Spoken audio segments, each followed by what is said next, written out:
Pension വിതരണം പാളി എന്ന മനോരമ ന്യൂസിന്റെ വാദം പച്ചക്കള്ളം. സംസ്ഥാനത്ത് ക്ഷേമ പെൻഷൻ വിതരണം പുരോഗമിക്കുകയാണ്. ഇന്നലെ മുതലാണ് ക്ഷേമ പെൻഷൻ വിതരണം ആരംഭിച്ചത്. തുക അനുവദിച്ചുകൊണ്ട് ധനവകുപ്പ് കഴിഞ്ഞ ദിവസം തന്നെ ഉത്തരവ് പുറത്തിറക്കിയിരുന്നു. വിവരങ്ങളുമായി ഷീജ തിരുവനന്തപുരത്ത് നിന്ന് നമ്മളോടൊപ്പം ചേരുകയാണ്. നോക്കാം എന്താണ് വസ്തുതയെന്ന്, എന്താണ് യാഥാർത്ഥ്യമെന്ന്. ഷീജ, ഈ ധനവകുപ്പ് ഉത്തരവ് ഇറക്കാത്തതിനാൽ പെൻഷൻ വിതരണം ആരംഭിക്കാൻ കഴിഞ്ഞില്ല എന്നായിരുന്നു മനോരമ ന്യൂസിന്റെ വാർത്ത. പക്ഷേ വസ്തുത എന്താണ്? തീർച്ചയായും മനു, ക്ഷേമ പെൻഷനുമായി ബന്ധപ്പെട്ടുള്ള വിഷയത്തിൽ പലതരത്തിലുള്ള വാർത്തകൾ സൃഷ്ടിക്കാനുള്ള നീക്കം അതിപ്പോഴും തുടരുന്നു എന്ന് വേണം ഇതിൽ നിന്നും അനുമാനിക്കാൻ. പ്രത്യേകിച്ചും ഈ മനോരമ ന്യൂസ് നൽകിയിരിക്കുന്ന വാർത്ത എന്ന് പറയുന്നത് കഴിഞ്ഞ ദിവസം, അതായത് ജൂൺ 20 മുതലാണ് സംസ്ഥാനത്ത് ക്ഷേമ പെൻഷന്റെ വിതരണം, ജൂൺ മാസത്തെ ക്ഷേമ പെൻഷന്റെ വിതരണം ആരംഭിക്കുമെന്ന് ധനവകുപ്പ് വ്യക്തമാക്കിയിരുന്നത്. പക്ഷേ ഉത്തരവിറക്കാത്തത് കാരണം സംസ്ഥാനത്ത് ക്ഷേമ പെൻഷന്റെ വിതരണം ആരംഭിച്ചിട്ടില്ല. മന്ത്രി പറഞ്ഞ കാര്യങ്ങൾ ഒക്കെ പാളി എന്ന തരത്തിലാണ് വാർത്ത വന്നിരുന്നത്. പക്ഷേ അതിന്റെ വസ്തുത എന്താണ് എന്നുള്ളതാണ് നമ്മൾ പരിശോധിക്കുന്നത്. ഇതിൽ നമുക്ക് ഇപ്പോൾ ദൃശ്യങ്ങളിൽ കാണുന്നത് പോലെ തന്നെ ഈ ഉത്തരവ് കഴിഞ്ഞ ദിവസം, ആ ഉത്തരവിൽ കൃത്യമായി രേഖപ്പെടുത്തിയിട്ടുണ്ട്. ജൂൺ 20-ാം തീയതി ധനവകുപ്പ് തുക അനുവദിച്ചുകൊണ്ട് ക്ഷേമ പെൻഷൻ വിതരണത്തിന്, ജൂൺ മാസത്തെ ക്ഷേമ പെൻഷൻ വിതരണത്തിന് വേണ്ടിയിട്ട് തുക അനുവദിച്ചുകൊണ്ട് ഇറക്കിയിട്ടുള്ള ഉത്തരവാണ്. ആ ഉത്തരവിന്റെ അടിസ്ഥാനത്തിൽ തന്നെയാണ് ട്രഷറിയിലേക്ക് പണം ചെന്നതും ഇന്നലെയോടുകൂടി തന്നെ ഈ ക്ഷേമ പെൻഷൻ വിതരണം സംസ്ഥാനത്ത് ആരംഭിച്ചിരിക്കുന്നതും. പക്ഷേ ജനങ്ങളെ തെറ്റിദ്ധരിപ്പിക്കുന്ന തരത്തിലുള്ളൊരു വാർത്ത തന്നെയാണ് മനോരമ ന്യൂസിന്റെ ഭാഗത്ത് നിന്നും വന്നിരിക്കുന്നത് എന്നുള്ളതാണ് ഈ ഒരു ഘട്ടത്തിൽ കൂട്ടിച്ചേർക്കേണ്ടത്. നമുക്കറിയാം, ഇതിനെയും നിലമ്പൂരിനൊപ്പം കൂട്ടിച്ചേർക്കാനുള്ളൊരു നീക്കം, ക്ഷേമ പെൻഷൻ വിതരണത്തെ നിലമ്പൂർ ഉപതെരഞ്ഞെടുപ്പിനൊപ്പം കൂട്ടിച്ചേർക്കാനൊരു നീക്കം നേരത്തെ തന്നെ ഒരു വിഭാഗം മാധ്യമങ്ങളും പ്രതിപക്ഷവും നടത്തിയിരുന്നു. പക്ഷേ അത് കൃത്യമായ രീതിയിൽ പരാജയപ്പെട്ടു എന്ന് കണ്ട ഘട്ടത്തിലാണ് അടുത്ത ക്ഷേമ പെൻഷൻ വിതരണം ആരംഭിക്കും എന്ന് പറഞ്ഞ ദിവസത്തിൽ ആരംഭിച്ചിട്ടില്ല എന്നുള്ളൊരു പ്രചരണവുമായി ഇപ്പോൾ രംഗത്തെത്തിയിരിക്കുന്നത് എന്നുള്ളതാണ് നമുക്ക് മനസ്സിലാക്കാൻ കഴിയുന്നത്. ഏതായാലും സംസ്ഥാനത്ത് ക്ഷേമ പെൻഷൻ വിതരണം സുഗമമായ രീതിയിൽ തന്നെ മുന്നോട്ട് പോകുന്നു എന്നുള്ള കാര്യം തന്നെയാണ് ധനവകുപ്പ് ഇപ്പോൾ അറിയിച്ചിരിക്കുന്നത്. അതുകൊണ്ട് തന്നെ ഈ കഴിഞ്ഞ ദിവസം തന്നെ ഇത് സംബന്ധിച്ചുള്ള ഉത്തരവിറങ്ങിയിട്ടുണ്ട്. അതിൻ്റെ അടിസ്ഥാനത്തിൽ തുക ട്രഷറിയിലേക്ക് പോയിട്ടുണ്ട്.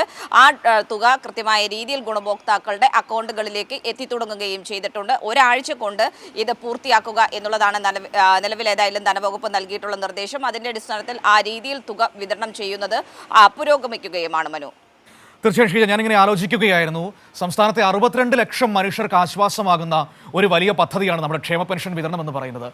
അത്തരത്തിൽ സാധാരണക്കാരന് കൈത്താങ്ങാകുന്ന ഒരു പദ്ധതിക്ക് നേരെ കളങ്കം ചൊരിയാൻ എത്ര ആളുകളാണ് ഇങ്ങനെ വരിവരിയായി നിൽക്കുന്നത്? പ്രതിപക്ഷം ഒന്നടങ്കം നിൽക്കുന്നു. അതിൻ്റെ കൂടെ ഒട്ടും ആലോചിക്കാതെ വസ്തുതകൾ തിരയാതെ വാർത്ത നൽകുന്ന മാധ്യമങ്ങളും. സത്യത്തിൽ എത്രമാത്രം മോശപ്പെട്ടൊരു പ്രവണതയാണ് നമുക്ക് കാണാൻ കഴിയുന്നത്. തീർച്ചയായും മനു, അതായത് ഈ LDF സർക്കാരിനെതിരെ എന്തെങ്കിലും വിഷയങ്ങൾ വരുമ്പോൾ അത് വലിയ തോതിൽ കൊട്ടിഘോഷിച്ച് വാർത്തയായി നൽകുന്നു. അതിനപ്പുറം അതിൻ്റെ വസ്തുത പല ഘട്ടങ്ങളിലും പരിശോധിക്കപ്പെടുന്നില്ല. നമുക്കറിയാം, മലയാള മനോരമ പത്രമൊക്കെ ചില വാർത്തകൾ നൽകിയിരുന്ന ഒരു ഘട്ടത്തിൽ അടുത്ത ദിവസം അത് തെറ്റാണെന്ന് ബോധ്യപ്പെടുമ്പോൾ മുൻ പേജിൽ വാർത്ത നൽകി ആഘോഷിച്ചതൊന്നും ഖേദപ്രകടനത്തിൽ തൊട്ടടുത്ത ദിവസം കാണാറില്ല. ഉൾപേജിൽ ഒരു ചെറിയ കോളമായിട്ടൊക്കെ വാർത്ത നൽകുന്നതാണ് നമ്മൾ ഇതുവരെയായി കണ്ടിട്ടുള്ളത്. ആ രീതിയിൽ തന്നെയാണ് ുള്ള നീക്കങ്ങൾ, ശ്രമങ്ങൾ തന്നെയാണ് ഇപ്പോഴും തുടരുന്നത് എന്നുള്ളതാണ് ഈ ഒരു ഘട്ടത്തിൽ കൂട്ടിച്ചേർക്കാനുള്ളത്. അതിന്റെ അടിസ്ഥാനത്തിൽ തന്നെയാണ് ഇത്തരത്തിൽ ക്ഷേമ പെൻഷൻ വിതരണത്തിന്റെ ഉത്തരവിറങ്ങിയിട്ടില്ല എന്നുള്ള വാർത്തയൊക്കെ നൽകിയത്. പക്ഷേ നമ്മൾ മറ്റൊരു തരത്തിലും അല്ല ഇതിനെ ഖണ്ഡിക്കുന്നത്. പ്രത്യേകിച്ചും ആ ഒരു ഉത്തരവ് കാണിച്ചുകൊണ്ട് തന്നെയാണ് ഈ വിഷയത്തിൽ ഇതിന്റെ വസ്തുത നമ്മൾ പ്രേക്ഷകർക്ക് മുന്നിൽ, ജനങ്ങൾക്ക് മുന്നിൽ വെക്കുന്നത്. കൃത്യമായ രീതിയിൽ അത് വളരെ പ്രധാനപ്പെട്ട കാര്യമാണ്. ഷീജ ഇപ്പോൾ പറഞ്ഞത് ഇതിൽ ഏറ്റവും പ്രധാനപ്പെട്ട പോയിന്റ്. ഇങ്ങനെ ഒരു വാർത്ത വരുന്നു, പെൻഷൻ വിതരണവുമായി ബന്ധപ്പെട്ട വാർത്ത വരുന്നു. അപ്പോൾ നമ്മൾ എന്താണ് ചെയ്തത്? നമ്മൾ അത് ബന്ധപ്പെട്ട വകുപ്പിൽ അന്വേഷിക്കുന്നു. ഇതിൻ്റെ ഉത്തരവ് ഇറങ്ങിയിട്ടുണ്ടോ? അപ്പോൾ ഉണ്ടെന്ന് വിവരം ലഭ്യമാകുന്നു. അതിൻ്റെ പകർപ്പ് നമുക്ക് ലഭ്യമാകുന്നു. സ്വാഭാവികമായും ഇത് മനോരമയ്ക്കും ചെയ്യാവുന്നതേ ഉള്ളൂ. ചെയ്തു കഴിഞ്ഞാൽ ഈ വസ്തുത അവരുടെ മുൻപിലേക്ക് എത്തും. അപ്പോൾ ഒന്നും അന്വേഷിക്കാതെ, സത്യം തേടാതെ കുറച്ചാളുകളെങ്കിലും തെറ്റിദ്ധരിപ്പിക്കാൻ കഴിഞ്ഞാൽ അത്രയും സന്തോഷം എന്ന രീതിയിൽ വാർത്ത കൊടുക്കുന്നതിൻ്റെ ഒരു കാര്യമാണ് ഇപ്പോൾ നമുക്ക് കാണാൻ കഴിയുന്നത്. എന്തുകൊണ്ടാണ് മാധ്യമ പ്രവർത്തനം ഏറ്റവും മോശപ്പെട്ട ഒരു ഫീൽഡായി ഇപ്പോൾ ആളുകളെ കൊണ്ട് പറയിപ്പിക്കുന്നത്? ഇതിനപ്പുറം മറ്റെന്ത് ഉദാഹരണം വേണം?